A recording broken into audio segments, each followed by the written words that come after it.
पार्वती के लिए नारद मुनि की भविष्यवाणी सुनकर हिमालय और मैना का मन चिंता से भर गया, लेकिन पार्वती के मन में भगवान शिव के लिए प्रेम उत्पन्न हो गया। सकल सखी गिर जा गिरि मैना, पुलक शरीर भरे जल नैन, होई न मृषा देव ऋषि भाषा, उमा सुबचन हृदय धरि राखा।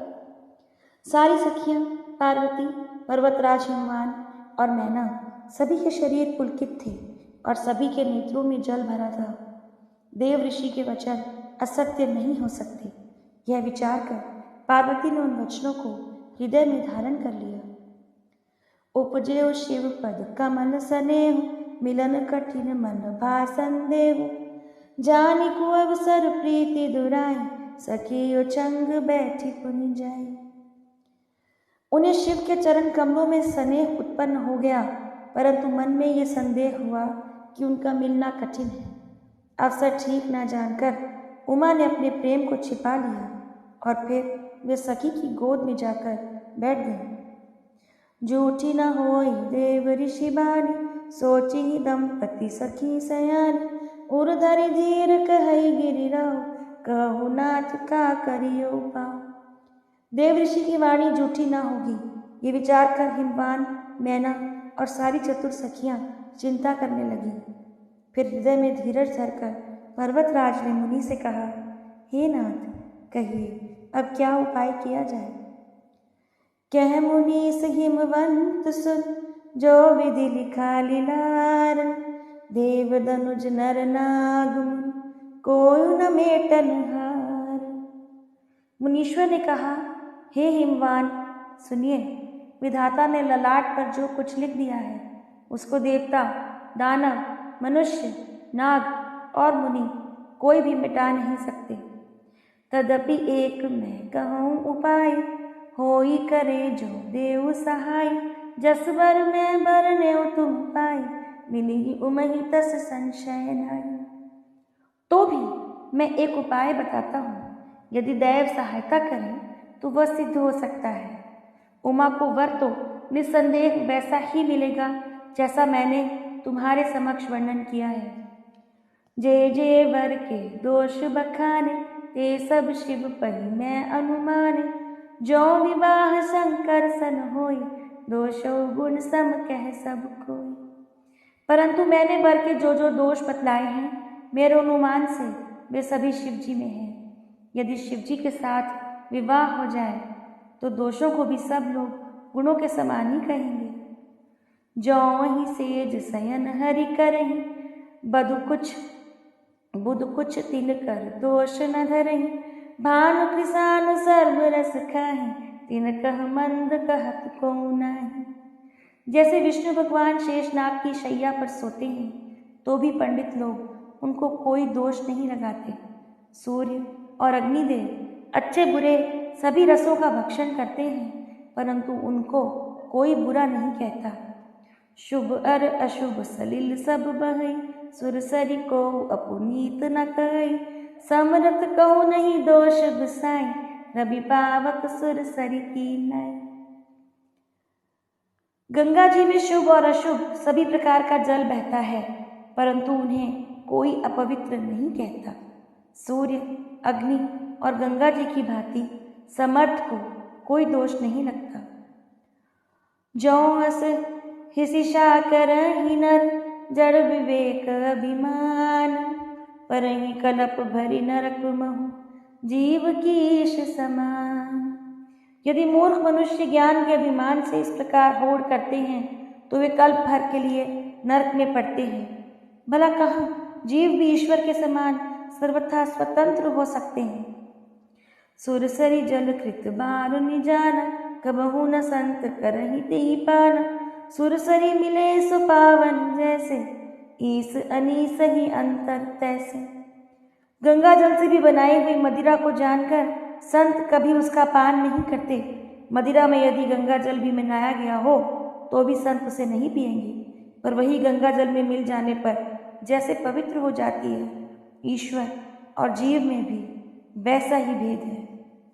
शंभु सहज समरथ भगवान, एहि विवाह सब विधि कल्याण, दुराराध्य पेहई महेशु, आशुतोष पुनि किए कलेशु। शिव जी सहज ही समर्थ हैं, क्योंकि वे भगवान हैं। इसीलिए इस विवाह में सब प्रकार कल्याण ही कल्याण है। परंतु महादेव जी की आराधना बड़ी कठिन है।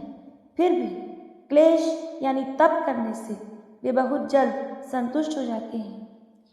जो तप करे कुमारी तुम्हारी, भावे वो मेट सकहि त्रिपुरारी। यद्यपि बर अनेक जग माही, यही कह शिव तजी दूसर नाही। यदि तुम्हारी कन्या तप करे तो त्रिपुरारी महादेव जी होनहार को मिटा सकते हैं।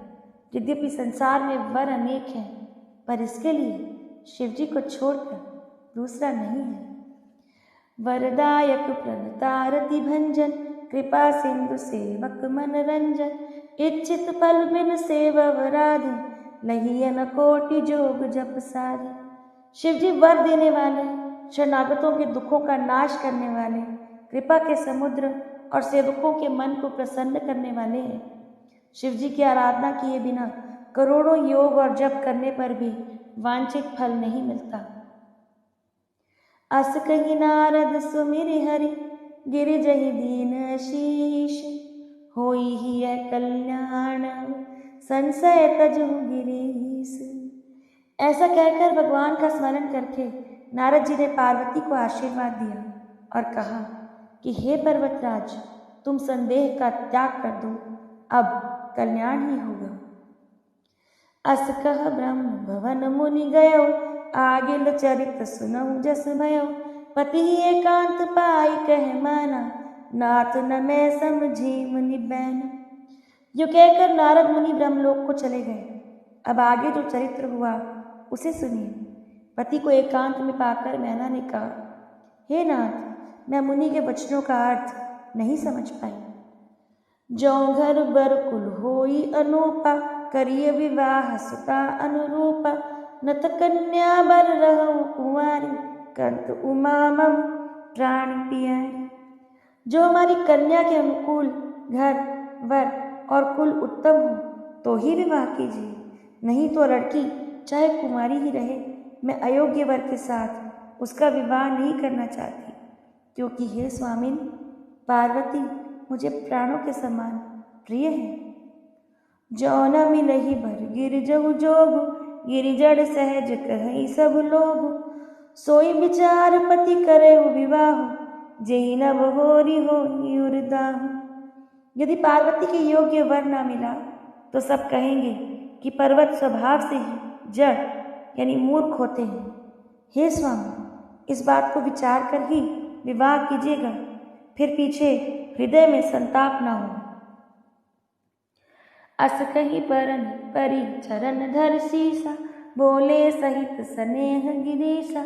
बर पावक प्रगटे शशि माही, नारद वचन अन्यथा नाही। इस प्रकार कहकर मैना पति के चरणों पर मस्तक रखकर गिर पड़ी। तब हिमवान ने प्रेम से कहा, चाहे चंद्रमा में अग्नि प्रकट हो जाए, पर नारद जी के वचन झूठे नहीं हो सकते। प्रिया सोच परिहरहु सब, सुमिरहु श्री भगवान। पार्वती निर्मयो जहि, सोई करहि कल्याण। हे प्रिय, सब सोच छोड़कर श्री भगवान का स्मरण करो। जिन्होंने पार्वती को रचा है वे ही कल्याण करेंगे। अब जो तुम्हें सुता परनेहु, तो अस जाई सिखावन देहु। करे सो तप जहि मिलहि महेशु, आन उपाय न मिटहि कलेशु। अब यदि तुम्हें अपनी कन्या पर सच्चा प्रेम है तो जाकर उसे यह शिक्षा दो कि वह ऐसा तप करे जिससे उसे शिवजी मिल जाए। दूसरे किसी उपाय से ये दुख ये क्लेश नहीं मिटने वाला।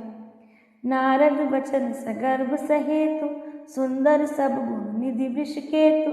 अस विचारि तुम तजहु असंका, सबहि भांति शंकर अकलंका।